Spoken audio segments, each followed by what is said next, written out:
ہو جاتا ہے ادھر. جی السلام علیکم فائز بھائی، عید کے پہلے یہ بات چل رہی تھی کہ بے نمازی کی قربانی قبول نہیں ہے، تو یہ کس حد تک صحیح ہے؟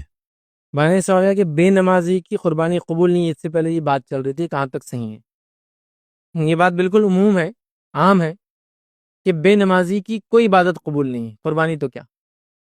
علماء لکھتے ہیں جس کی توحید صحیح ہو اور وہ نماز پڑھتا ہو تو اس کا پھر روزہ قبول ہے، اس کی زکوٰۃ قبول ہے، اس کا حج قبول ہے اور اس کی دیگر عبادتیں قبول ہے. یہ کنڈیشن ہے، توحید اور نماز، اس کے بعد سب قبول ہے.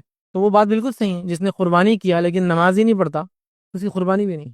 لیکن کیا ایسا بول کے ہم جو لوگ بے نمازی ان کی قربانی نہیں ہونے دیں گے؟ نہیں، قربانی ہونے دیں گے.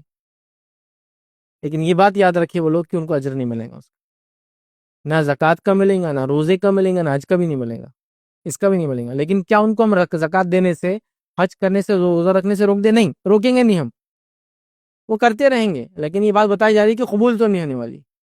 جیسا کہ حدیث میں الفاظ ہے، جو کسی کاہن کے پاس جائے اور اس کی بات کی تصدیق نہ بھی کرے لیکن جائے، اس کی کتنے دن کی نماز قبول نہیں ہوتی ہے؟ 40 دن کی. تو کیا وہ 40 دن نماز نہیں پڑھے گا؟ نہیں، نماز پڑھے گا، قبول نہیں ہوں گی. لیکن تو ویسے یہ شخص قربانی کریں گا لیکن قبول نہیں ہوں گی. مطلب یہ ہے کہ میں کہنا چاہ رہا ہوں توحید پہ رہیے، نماز قائم کیجیے تو انشاءاللہ ساری عبادتیں قبول ہیں. تو کسی نے اگر یہ بات کہی تو بالکل یہ عام بات ہے، واقعی میں اس کی عبادت قربانی بھی قبول نہیں ہوں گی. لیکن ہم اس کو قربانی سے روکیں گے نہیں، اس لیے کہ اسی بہانے کم سے کم جڑا ہے نا، ورنہ آپ ایسا روک دیں گے تو وہ بھاگ جائیں گا. روکیں گے نہیں، لیکن یہ بات بھی طے ہے کہ اس کو اجر نہیں ملے گا اس کا، اس لیے کہ وہ نمازی نہیں ہے. تو لہٰذا نماز بڑی اہم چیز ہے.